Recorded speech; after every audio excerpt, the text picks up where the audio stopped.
En RR Noticias, la voz de Fernando Ortiz Proal. El lujo de tener a Fernando como cada jueves aquí en RR Noticias. Bienvenido, ¿cómo estás? Mi estimado Ángel, muy bien. Esta fría mañana Sí. decembrina, pero muy contento y muy agradecido de la oportunidad de estar aquí contigo y de poder platicar contigo y tu amplísimo auditorio. Ni me digas, nosotros encantados de recibirte. ¿Cuál es el tema para hoy? Pues mira, Ángel, como te comentaba, ya es la última participación del servidor de este año. Ahí si me siguen aguantando el año que entra. Fernando, pues ahí, nosotros encantados de a la ver si vida. José Luis está escuchando. Si Claro le siguen que sí, regalando es el esta primero de tus oportunidad. radioescuchas, No, quiero hombre, decirte, querido José Luis saludo. Rodríguez, ¿cómo estás? Mi comandante en jefe, por supuesto, el director general de Respuesta Radiofónica, que es el primero de tus radioescuchas. Gran amigo y sobre todo un hombre que sabe hacer radio y lo sabe hacer muy bien. Sí, por supuesto. ¿No? Entonces, bueno, quiero aprovechar, Ángel, hemos comentado muchísimos temas en estos micrófonos a lo largo de este 2024 y ahora al final, pues yo creo que hay por ahí algunas lecciones que vale la pena tomar en cuenta de este año que termina, ¿no? Desde el punto de vista político. No, la primera, tuvimos elección federal y bueno, las alianzas no son ejercicios aritméticos. Una alianza per se no te suma los votos de quienes se suman a integrar la alianza. Yo creo que la alianza opositora acabó resultando menos atractiva y acabó sumando menos de lo que se hubiera previsto, ¿no? Al final, quienes militan o simpatizan con determinadas fuerzas políticas no lo hacen a ciegas. Hay finalmente algún tipo de vínculo ideológico, personal, de gratitud, lo que tú quieras, que no es transferible muchas veces a otros proyectos, llámense alianza, sobre todo cuando el candidato o la candidata es de un partido distinto a aquel al que se pertenece o con el que se simpatiza, ¿no? Yo creo que muchos priistas no se sumaron a la alianza porque no les gustó pues que se fuera con el PAN y con el PRD. Probablemente algunos panistas tuvieron la misma reflexión e incluso gente del PRD, enemigos históricos de una u otra manera, en uno u otro momento histórico de este país. Y entonces al final parece que fue una apuesta que no funcionó. Parecía que no había otra, ¿no? No surgió durante el sexenio del expresidente López Obrador un liderazgo sólido de oposición y los que se veían no estaban dispuestos a asumir la candidatura presidencial, ¿no? Te escucho, Fernando, y coincido contigo en todo lo que mencionas.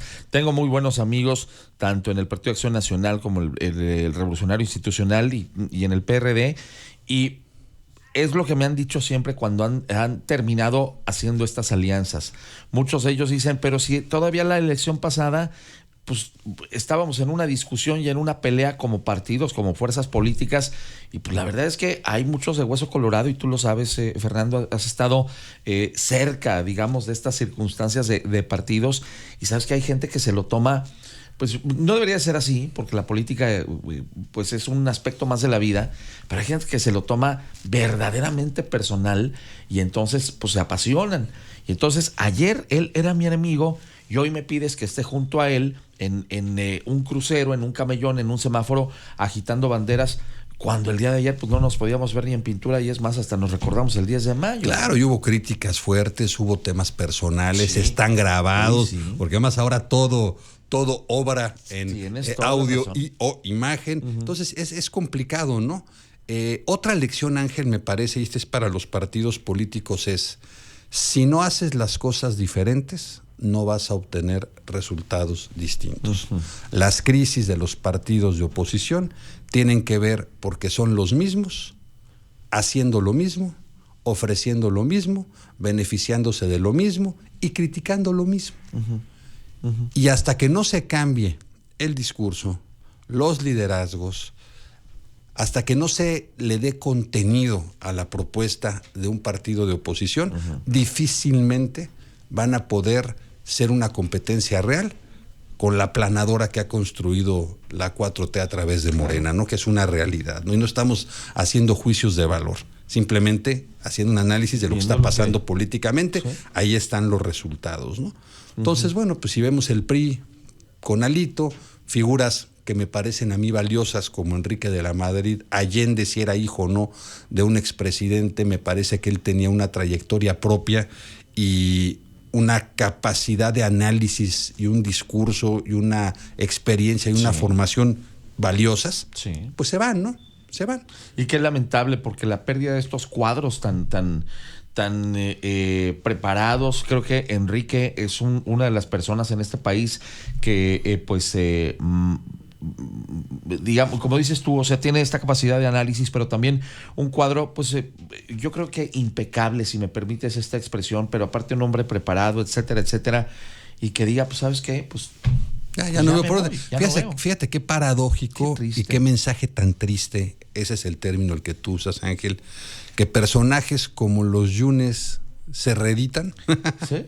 Y personajes como Enrique de la Madrid se van. Se hastían. O sea, seguimos nutriendo los principales frentes de nuestra política nacional, de quizá lo no mejor que tenemos en este país. Del otro lado, Marco Cortés, que si bien ya no es el líder nominalmente del Partido de Acción Nacional, pues sigue teniendo un gran peso ahí adentro.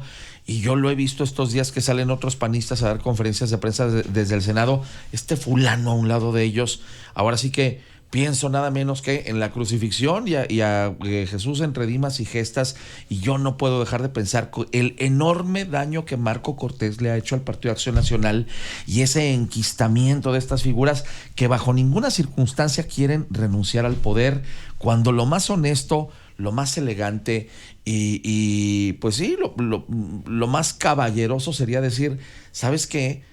Pues he conducido mal los destinos del partido y vamos a hacer un ejercicio de autocrítica y deja que lleguen otras sangres nuevas, otros perfiles, otras perspectivas, probablemente más identificadas con ese enorme sector de la pirámide poblacional que son los votantes de entre 18 y 30 años, que no le entienden ninguno de los partidos tradicionales a estos nuevos electores que, bien que mal, por la mercadotecnia o como quieras, pero el Partido Naranja logró en algún momento llamar su atención. Ahí está, y fíjate que la designación de Jorge Álvarez Maínez como presidente nacional de Movimiento Ciudadano es interesante porque es un perfil que acaban de placear por toda la República y que curiosamente tuvo un impacto muy particular entre los niños y los jóvenes que eventualmente van a crecer y van a votar.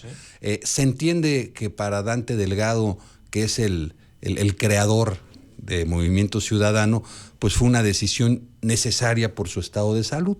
Lamentablemente se dice que padece una enfermedad compleja. Pero bueno, pues por algo pasan las cosas y lamentando esa situación, al final, como tú dices, la apuesta es joven, ¿no? La apuesta y es interesante, ¿no? Otra lección, Ángel, en los medios de comunicación es lamentable ver que comunicadores que han sido referentes en la opinión de este país durante años fueron dejándose llevar por la pasión de tal manera que perdieron objetividad.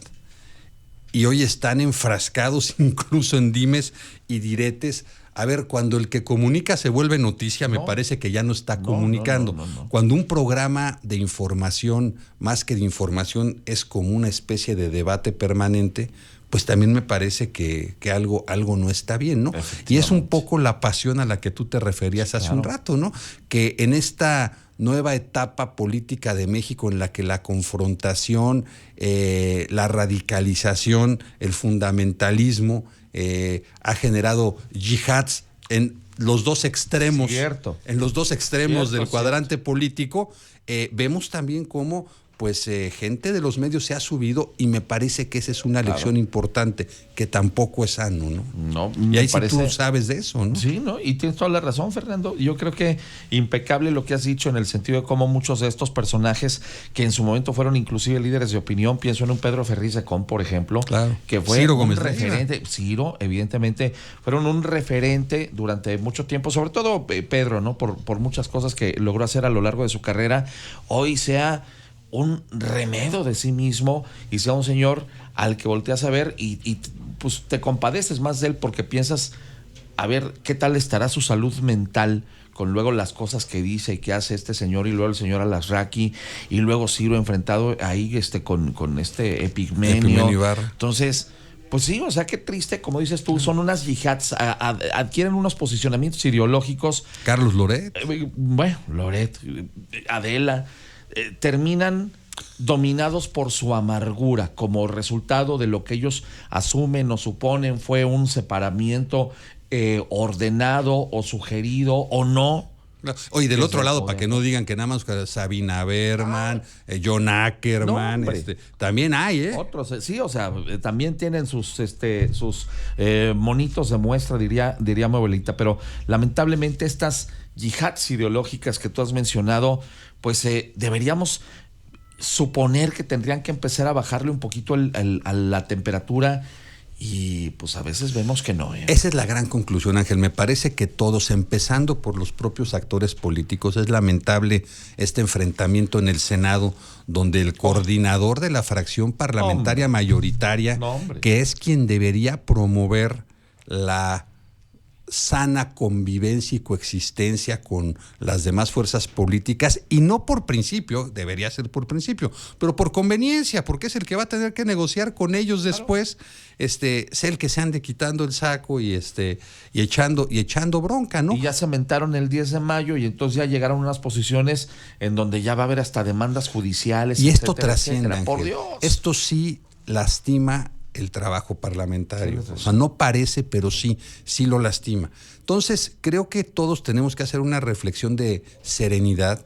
Tenemos, como tú bien dices, que ubicarnos en lo que está sucediendo. Me parece que aquí ya no hay buenos ni malos, hay puntos de vista, hay posiciones. Además, esto es dinámico, tarde o temprano esto va a seguir evolucionando.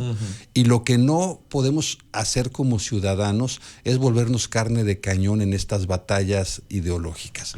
Como ciudadanos me parece ser más serenos, hacernos responsables de lo que nos toca en nuestro entorno, desde el tema de la educación de nuestros hijos, la seguridad, actuar con civilidad, etcétera, independientemente de lo que pase en la política, porque yo pienso que el verdadero cambio va a ser va a ser a través de la civilidad, quizá más que de la democracia.